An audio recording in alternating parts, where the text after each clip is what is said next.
Electronic rock, or simply electro rock, is a genre of music that blends the sounds and instruments of rock and roll with electronic instruments like synthesizers, samplers, and drum machines.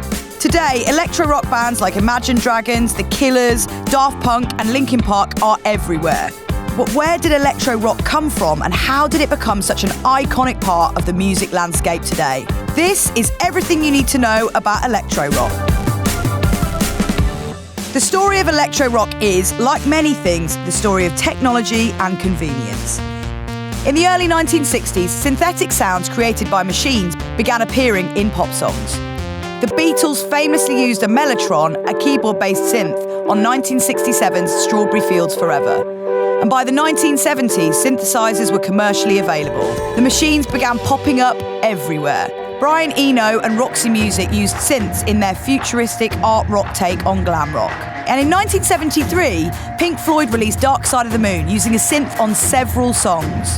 Then in 1979, while in the studio recording a punk album with his band Tubeway Army, Gary Newman discovered a Mini Moog, which was a smaller version of the iconic Moog monophonic analog synthesizer.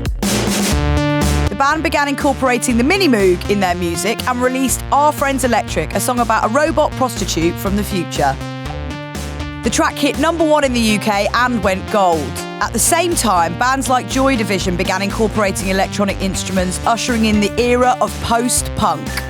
By the early 80s, synthesizers cost about as much as a guitar and could do so much more. They were easier to learn and didn't require a full band.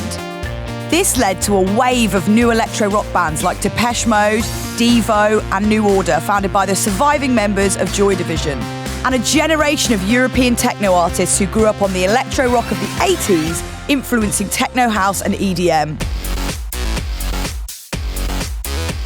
In the 1990s and 2000s, electro rock groups like Nine Inch Nails, Panic at the Disco, and LCD Sound System expanded the genre even further. What unites all these groups is a uniquely electro rock sound.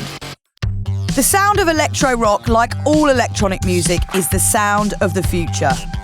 Electro rock sound has been called things like atmospheric soundscapes, sounds without limitations of time or human ability, sounds that transcend melody, and sounds free from ego of instruments or musicians.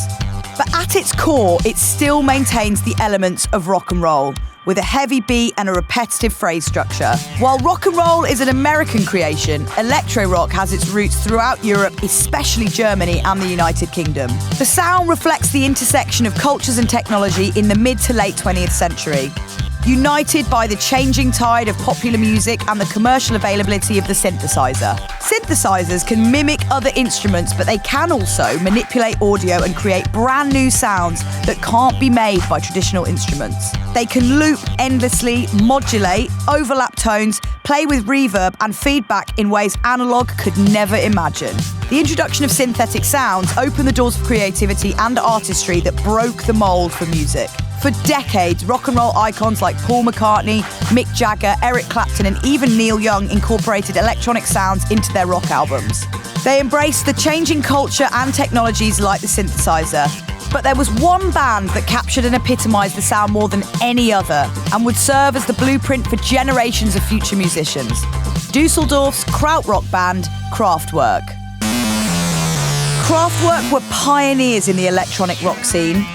The band began in 1968 when founders Florian Schneider and Ralf Hütter met at the Academy of Arts in Remscheid near Dusseldorf. They were both studying music and shared an interest in improvisation and avant-garde electronics. The choice of the name Kraftwerk bucked the trend of European bands using English names.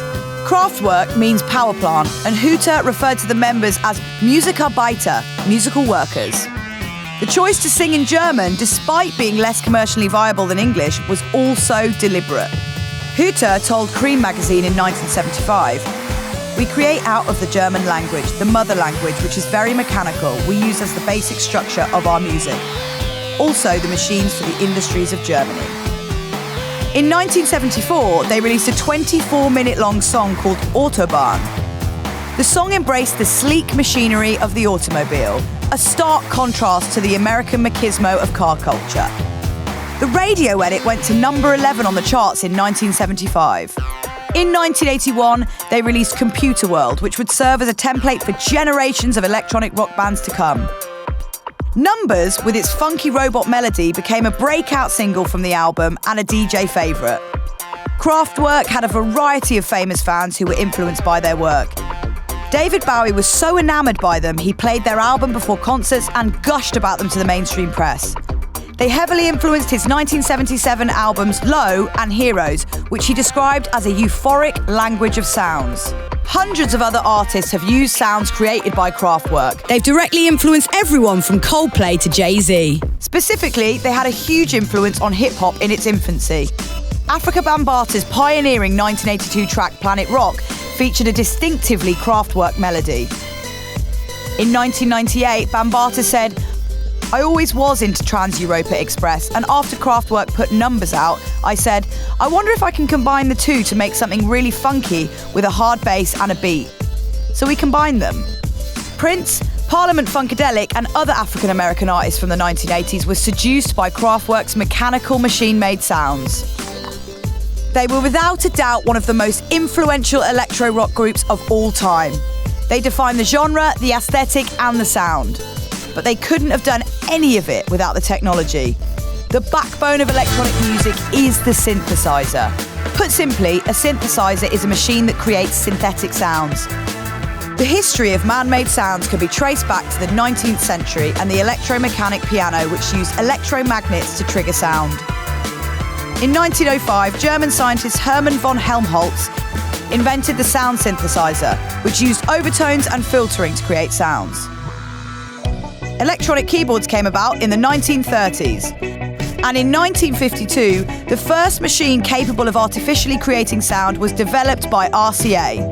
Then, in 1964, Robert Moog debuted the modular voltage-controlled synthesizer, which he named after himself. Throughout the 1970s, synthesizers began to be produced on an industrial scale and became more accessible to the masses. In 1980, the company Roland released the first fully programmable drum machine, the TR-808. But by 1983, they stopped production and 808s began showing up in second-hand shops and became affordable for young musicians. At the same time, computing became more widespread and personal studios began appearing. This led to the eventual explosion of virtual digital music we know today. Electro rock is all about the future. As technology advances more and more, artists will create new, funky sounds to play with. Subgenres like industrial rock, synth pop, and electro clash will continue to thrive, and new ones will pop up. In recent years, artists like futurist pop singer-songwriter Grimes have begun releasing songs that definitely fall into the electro rock category. And English indie rock band The 1975 have embraced electro rock as part of their sound. Meanwhile, the song Heatwaves by electro rock band Glass Animals hit #1 in the Billboard charts in March of 2022, proving electro rock's popularity and staying power. Other contemporary electro rock bands like Rat-a-Tat and 21 Pilots continue to find mainstream success and collaborate with artists from every genre imaginable, ensuring electro rock will live on and adapt with the times. And as more and more concerts take place in the metaverse, electro rock is ready to go virtual. The landscape will evolve with science, but the ethos of rock and roll will continue as the through line that connects past, present and future. The information in this video came from these sources. Check them out to learn more.